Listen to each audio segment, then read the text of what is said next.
நாளை செய்தியை கேட்குற அருமையான தேவனுடைய பிள்ளைகளுக்கு ஆண்டவராக இயேசுவின் நாமத்தினாலே வாழ்த்துகிறோம்.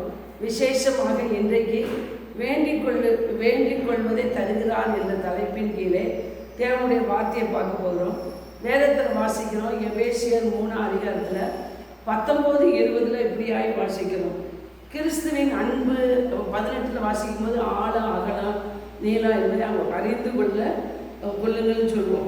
உணர்ந்து கொள்ளுங்கள்னு பார்த்துட்டு அறிவு கெட்டாத அந்த அன்புன்னு சொல்லி பார்க்கணும். தேவனுடைய அன்பு அறிவு கெட்டாத அன்பு. அது மாத்திரமல்ல, சகல பரிபூர்ணத்தாலும் நாம் நிரப்பப்பட வேண்டும்.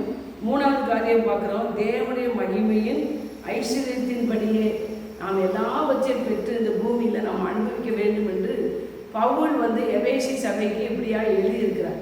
அந்த வார்த்தை நமக்கு எழுதப்பட்ட வார்த்தையாக நாம் எடுத்துக்கொள்ளும் பொழுது நாம் வேண்டிக் கொள்வதற்கும் நினைப்பதற்கும் மிகவும் அதிகமாய் கிரியை செய்கிற வல்லமையின்படியே எனக்கு செய்ய வல்லவர் என்ற வார்த்தையின்படி ஆண்டவராய் இயேசு கிறிஸ்து ஆண்டவரை ஏற்றுக்கொண்ட ஒவ்வொருவருக்கும் அவர் என்ன செய்கிறாரு?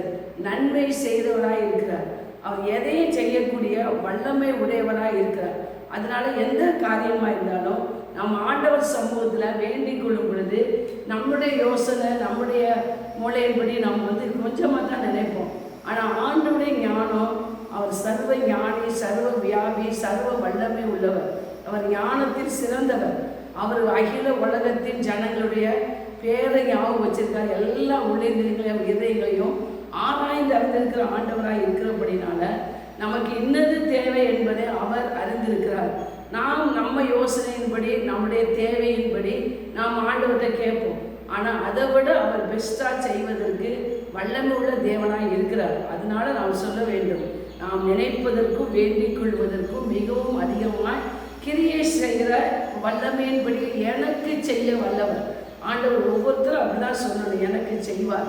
என் தேவன் அவருடைய ஐஸ்வர்யத்தின்படி என் குறைவை நிறைவாக்குவார் அப்படின்னு நம்ம விசுவாசிக்கும் பொழுது அந்த வார்த்தையில் அப்படி வேண்டிக் கொண்ட தேவனுடைய பிள்ளைகளை பற்றி இப்போ நம்ம பார்க்க போகிறோம். 4-5 பேரை பார்க்க போகிறோம். ஃபஸ்ட்டு வாசிக்கும் போது 1 4 அதிகாரத்தில் 9-10 வாசிக்கும் பொழுது யாவேஸ் ஒரு தேவனுடைய மனுஷனை பற்றி பார்க்குறோம்.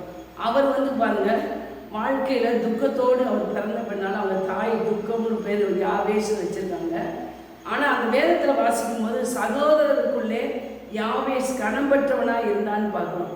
ஆண்டவரை ஏற்றுக்கொண்ட ஒவ்வொரு விசுவாசிகளும் நல்ல ஒரு கருத்தாக விசுவாசத்தில் ஆண்டவரோடு நல்ல சத்தியத்தை அறிஞ்சிருந்தாங்கன்னா நிச்சயமாக அவங்க ஆசீர்வதிக்கப்பட்டு தான் இருப்பாங்க.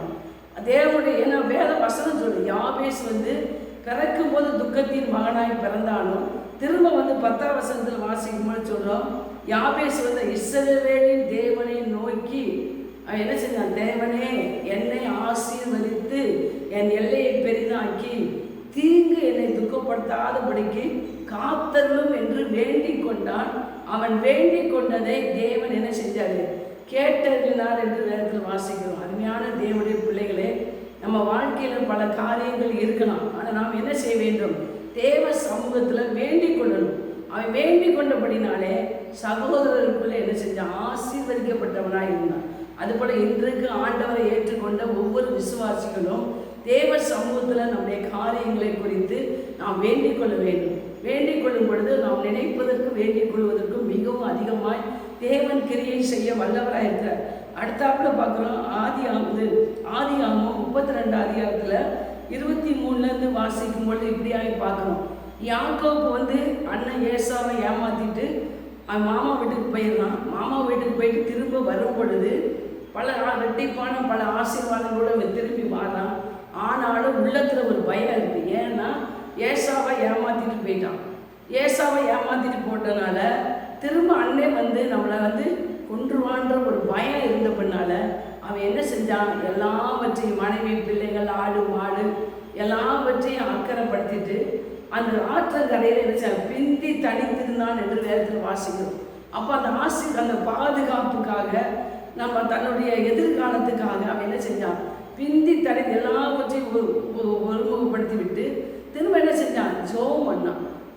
வேண்டிக் கொண்டான். ஆண்டவர் சமூகத்தில் ஜோம் பண்ணும் பொழுது அப்போ ஆண்டுடைய சத்தங்கள் பொழுது விடியது போகணும்னு சொல்லும்போது அவன் சொல்கிறான், தகப்பனே என்னை ஆசீர்வதித்தாலே ஒழிய நான் உண்மை போக விடைன்னு சொல்லும் பொழுது தேவன் அவனை ஆசீர்வதிக்கிறான். ஆசீர்வதித்தபடினால அவன் வாழ்க்கையில் பாருங்க, அந்த திரும்ப பரிசாக அண்ணனுக்கு சில நன்கொடைகளை அனுப்பி கொடுக்குறான். முன்னதாக அனுப்பி கொடுக்கும்பொழுது அந்த ஏசா வந்து 33ஆம் அதிகாரத்தில் 8லேருந்து 11 வரைக்கும் வாசிக்கும் பொழுது ஏசா வந்து தம்பியை பார்த்து பேசுகிறான். பேசும்போது என்ன சொல்கிறான், எனக்கு முன்னாடி வந்து இந்த மந்தையெல்லாம் யாருக்கு எதுக்கு அப்படின்னு கேட்கான். அப்போ ஆண்டவனே உம்முடைய கண்களை எனக்கு தயவு கிடைக்கிறதுக்காக எனக்கு வேண்டாம், எனக்கு வேண்டிய மட்டும் இருக்குன்னு சொல்கிறான். ஆனாலும் இவன் சொல்கிறான், உம்முடைய கண்களில் தயவு கிடைக்கும்படி இதை ஏற்றுக்கொள்ளும் அப்படின்னு சொல்லும்போது பாருங்கள், அந்த யாக்கோப்பு தேவ சமூகத்தில் வேண்டி கொண்டபடினால தேவன் என்ன செஞ்சார், இந்த ஏசா கண்களில் தயவு கிடைக்க செய்தார்.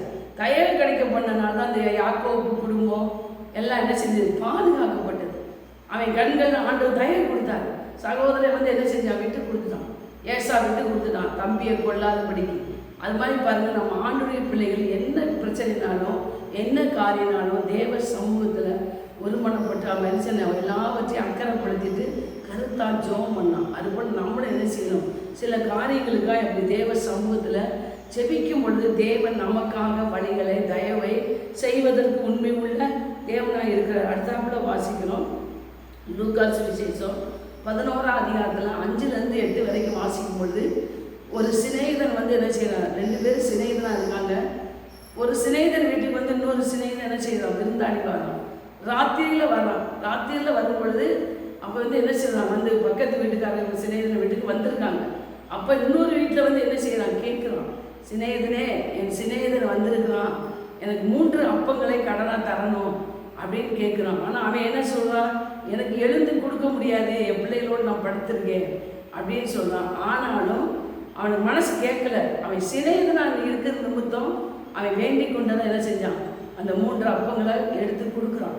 அதுபோல் ஆண்டவர் வந்து அவன் சொல்கிறான், அந்த வசனத்தில் வாசிக்கும் போது இப்படியாக பார்க்கணும், அவன் கேட்டதுக்காக கொடுக்காவிட்டாலும் அவன் சிநேகிதனாக இருக்கிறான், வருந்தி கேட்டது நிமித்தமாக அவன் எழுந்து கொடுத்தான் என்று நேரத்தில் வாசிக்கிறோம். அருமையான தேவனுடைய பிள்ளைகளே, நாம் ஆண்டவர் சமூகத்தில் கேட்கலாம். எதுவாக இருந்தாலும் ஆண்டவர் சமூகம் நம்ம நல்ல அப்பாவாக இருக்கிற, உரிமையாக பாசத்தோடு நல்ல நண்பனாகவும் இருக்கிறார் ஒரு விதத்தில். அதனால் என்ன செய்யலாம், அவர்கிட்ட நம்ம கேட்கும்போது அவர் நமக்கு தயவு செய்வதற்கு, நன்மை செய்வதற்கு மாறாத தேவனாக இருக்கிறார். அதுக்கு அடுத்தாப்புல வாசிக்கிறோம். 1 சாமுவேலில் 1ஆம் அதிகாரம் 9-10 வாசிக்கும் பொழுது அண்ணான்ற ஒரு அம்மா இருக்காங்க. அவங்களுக்கு குழந்தை இல்லை. குழந்தை இல்லாதபடினால வாழ்க்கையில் அனுதினம் அவங்க நிந்திக்கப்படுறாங்க. சக்கலத்தினால நிந்திக்கப்படுறதுனால ஒரு நாள் என்ன செய்கிறாங்க, அந்த ஆலயத்துக்கு போகும்பொழுது அவங்க தேவ சமூகத்தில் போய் என்ன செய்கிறாங்க, இருதயத்தை ஊற்றி வேண்டிக் கொண்டாங்க. வேண்டிக் கொண்ட பொழுது அவங்க இருதயத்தில் ஆண்டவர் என்ன செஞ்சாங்க, ஒரு சமாதானத்தை கொடுத்தார். திரும்ப வேண்டிக் கொண்ட பிற்பாடு அவங்க என்ன செய்யல, நீ போகலாம், நீ சமாதானத்தோடு போன்னு சொல்லி ஊழியக்காரர் சொல்லும் பொழுது அந்த அம்மா போயிட்டாங்க. ஆனால் ஆண்டவர் சமூகத்தில் திரும்ப அவங்க துக்கமாக இருக்கலன்னு சொல்லி வேதத்தில் வாசிக்கிறோம். அதுபோல் அருமையான தேவனுடைய பிள்ளைகளே, நாமும் ஒரு காரியத்தினால நம்ம நெருக்கப்படுறோமா, பல காரியங்கள் நம்ம பல பிரச்சனைகள் இருக்கா, பலசன் அண்ணாலை போல் தேவனுடைய சமூகத்தில் நம்ம இதயத்தை ஊற்றி ஜெபம் பண்ணணும். ஒரு மனக்கிளேசம் உள்ள ஸ்ரீ அப்படின்னு சொல்கிறோம். அந்தளவுக்கு வாழ்க்கையில் வேதனை.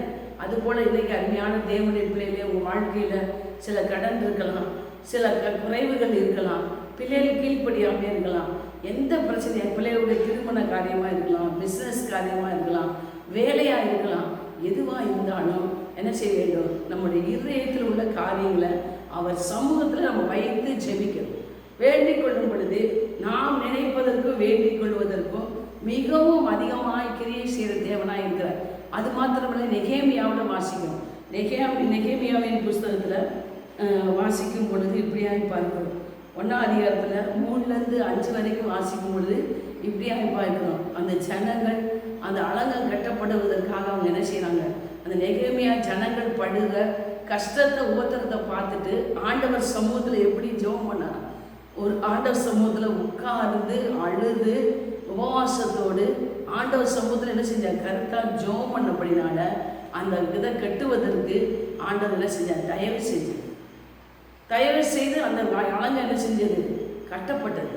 அதுபோல் இன்றைக்கு நம்ம வாழ்க்கையில் எத்தனையோ காரியங்கள் நஷ்டப்பட்டிருக்கலாம், ஒரு வேளை தேவையோடு இருக்கலாம். அதுக்காக ஒரு காரியத்துக்காக நம்ம என்ன செய்யணும்? தேவ சமூகத்தில் ஒருமனப்பட்டு என்ன செய்யணும்? ஜெபிக்கலாம். கணவன் மனைவி ஒருமனப்பட்டு ஜெபிக்கலாம், குடும்பத்தில் பிள்ளைகளோடு ஜெபிக்கலாம். அது மாத்திரமில்லை, நம்ம ஆண்டவர் சமூகத்தில் தனிப்பட்ட முறையிலையும் நாம் இதயத்தை ஊற்றி ஜெபம். தாவீதை பார்க்குறோம். தாவீது என்ன செய்யணும்? எக்காலத்திலும் அவர் சமூகத்தில் என்ன செய்ய? உங்கள் இதயத்தை ஊற்றி விடுங்கள்னு சொல்கிறார். சங்கீதத்தில் வாசிக்கும்.